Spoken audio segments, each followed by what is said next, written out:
that are eternally dominated and turned into unequal objects. And when he speaks about how prostitution must ultimately give way to a sense of equality among the sexes, because all women from Marx's point of view are prostitutes in a capitalist society, given the degree of domination of the female sex by the male sex. Capitalist patriarchy from Marx's point of view must occur because the two enforce one the other. Capitalism enforces sexism. Capitalism insists that women occupy this permanently inferior role. Capitalism exploits women, and to Marx's credit, he manages early in his works, in the middle of the 19th century, to insist that women must be liberated. It is in their liberation, he says, that society will be fulfilled, and he is certainly one of the earliest feminists in this sense. It is because, he says, in the capitalist system that we are taught that domination is admirable, that we are part of this capitalist patriarchy. So sex is expressed, this natural desire for sex is expressed in the domination of women by men. And capitalism works against natural human love relationships by fostering inequality in terms of gender as well as in terms of money class. Now, Marx emphasizes most how our need for work is distorted in capitalist society, that because of vast concentrations of wealth and the domination by the rich, that those who engage in everyday labor are necessarily alienated, and the natural need for work is turned into an alienated activity. Never before in political philosophy has the concept of work been developed as it is now in Marx, in the context of his writings on alienated labor. This is original. Marx asks then in his early philosophical manuscripts written in 1844, the key question, what constitutes the alienation of labor? First, he replies, that the work becomes external to the worker, that it's not part of his nature, and that consequently he does not fulfill himself in his work, but denies himself, has a feeling of misery rather than well-being as he works, cannot develop freely his mental and physical energies, because he is so physically exhausted and mentally debased by the process of work. His work, then, cannot be voluntary. It cannot be creative or imaginative, because it is imposed. It's forced on him.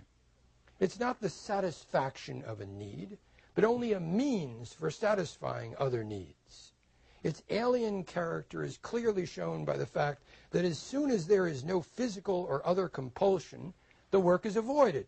It's avoided like the plague.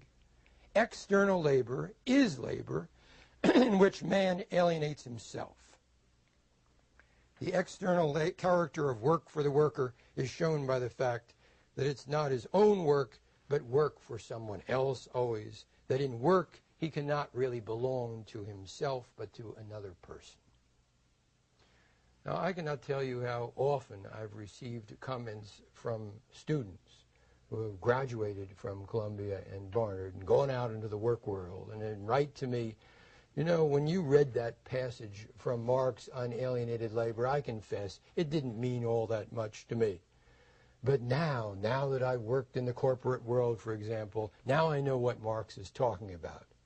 Because when he uses the term that work is external to me and that I cannot identify with it, I cannot put myself in that process of work, that the product which I create is not part of me, and I cannot feel myself as part of that product. Now, finally, I feel that. And sometimes people will write to me a year after they've graduated, sometimes 10 or 20 years, because I've, of course, been teaching this political theory course now for 26 years, and I have quite a few students out there who have been in the corporate world or in the world of the professions. We train people for entering that world. And as they write back to me, their refrain is this: why is it that I've spent so much of my life, so many of my hours engaged in an activity that I've come to hate? why should I feel that the activity itself cannot be part of me? Why is it that, as Marx says in his, remember the words, its alien in character is clearly shown by the fact that as soon as there is no physical or other compulsion, it's avoided like the plague? Why is it, they say, that as I'm working as, say, a paralegal, 80, 90 hours a week, as the hours accumulate more and more, I begin to think only of my escape from it and how there is that vacation maybe in Bermuda, if only I can get away long enough, or if only we can save enough for this. No sense, then, of joy in the creative output of the work. Only a sense of being debased by it, or being terribly, and this is the point that they make over and over again, bored by it, just prostituted by this work. And as they speak to me as a teacher, I wonder, what are we doing when we teach as we do? That if only we can make it through this system, we can enter that wonderful world of the professions. What Marx was saying then is what we must be saying now, and that is, whether or not one is a yuppie or a member of the proletariat, there is this awful fate often waiting for people. And that is the awful fate of finding in work meaningless, boring, tedious activity. That is a comment on Marx's relevance.